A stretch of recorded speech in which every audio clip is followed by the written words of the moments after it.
सिंधुदुर्गात रवींद्र चव्हाण यांना युती नको होती असं निलेश राणे म्हणाले। रवींद्र चव्हाण यांचा आमच्या कुटुंबावर वैयक्तिक राग दिसतोय असंही राणेंनी म्हटलं। मला पाडण्यासाठी हे सर्व काही सुरू असं निलेश राणे यांनी म्हटलेलं आहे। चव्हाणांवरती हा आरोप केलाय। टीव्ही 9 मध्ये आपलं स्वागत।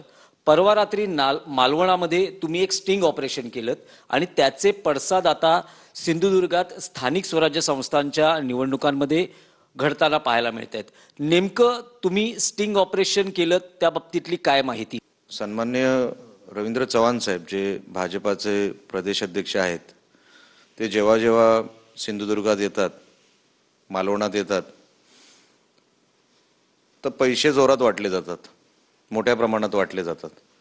हे कुठेतरी थांबलं पाहिजे आणि युतीमध्ये आम्ही हे सगळं लढवलं पाहिजे होतं। खरं तर चव्हाण साहेबांनी युती नको होती, ती का नको होती मला माहित नाही। सिंधुदुर्गात नको होती, त्यांना रत्नागिरीमध्ये युती ठीक आहे, पण सिंधुदुर्गात जर तुम्हाला युती नको होती तर तुम्हाला कारण तर सांगितलं पाहिजे ना, का नको होती तुम्हाला। बघा, मी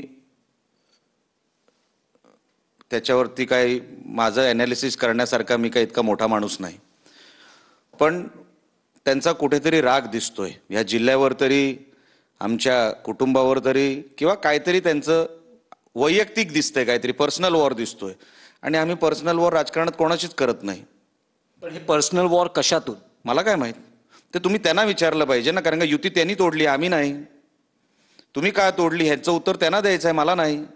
मी तर आग्रही होतो, केसरकर साहेब आग्रही होते, सामंत साहेब आग्रही होते, 3-3 मीटिंग झाल्या, माझ्या नाही त्यांच्या झाल्या। माझ्याशी तर त्यांना भेटायचंही नव्हतं, ते फोनवर देखील आलेले नाहीत। पण तुम्ही पर्सनल राग निवडणुकीवर का काढताय? आता तो भाग झाला, समजून चला। आता कसंही करून निलेश राणेला पाडायचं, त्याचे उमेदवार पाडायचे। आपण युतीतच आहोत ना, चला इकडे युती नाही झाली ती सोडून द्या, तुम्ही काय उबाटाला मग फायदा पोचवणार आहात? कसंही करून निलेश राणेला पाडण्यासाठी जर हे सगळं तुम्ही करत असाल तर आम्हाला शंका येणार ना, हा पर्सनल वॉर आहे। रवींद्र चव्हाण यांचा आमच्या कुटुंबावरती वैयक्तिक राग दिसतोय असं या दरम्यान राणेंनी म्हटलेलं आहे। मला पाडण्यासाठी हे सर्व काही सुरू, निलेश राणे यांनी चव्हाणांवरती हा गंभीर आरोप केलेला आहे।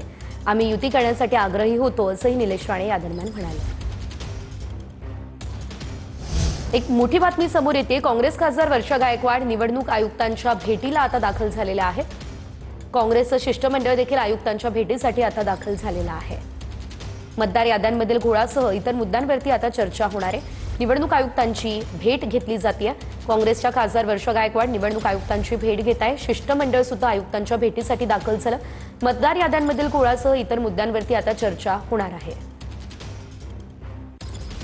मोठी बातमी आहे। नांदेडमध्ये पोलीस आणि भाजी विक्रेत्यांमध्ये शाब्दिक चकमक झालेली आहे। विक्रेत्यांकडून भाजीपाला फेकून पालिका पोलीस प्रशासनाचा निषेध करण्यात आलेला आहे। नांदेडमध्ये भाजीपाला विक्रेते महानगरपालिकेच्या निर्बंधांवरून आक्रमक झालेले आहेत। भाजी विक्रेत्यांना हटवण्यासाठी मोठा पोलिसांचा बंदोबस्त देखील तैनात आहे। तर आपण पाहतोय विक्रेत्यांकडून भाजीपाला फेकून पालिका आणि पोलीस प्रशासनाचा निषेध व्यक्त करण्यात आलेला आहे। त्या दरम्यानची आपण ही दृश्य सुद्धा पाहतोय। जोरदार घोषणाबाजी करण्यात आलेली आहे, भाजीपाला फेकण्यात आलेला आहे आणि मोठी गर्दी भाजीपाला विक्रेत्यांची या ठिकाणी झालेली आहे। यामध्ये महिलांचा देखील समावेश असल्याचं आपण पाहू शकतोय। पोलीस आणि भाजी विक्रेत्यांमध्ये या ठिकाणी ही चकमक झालेली आहे।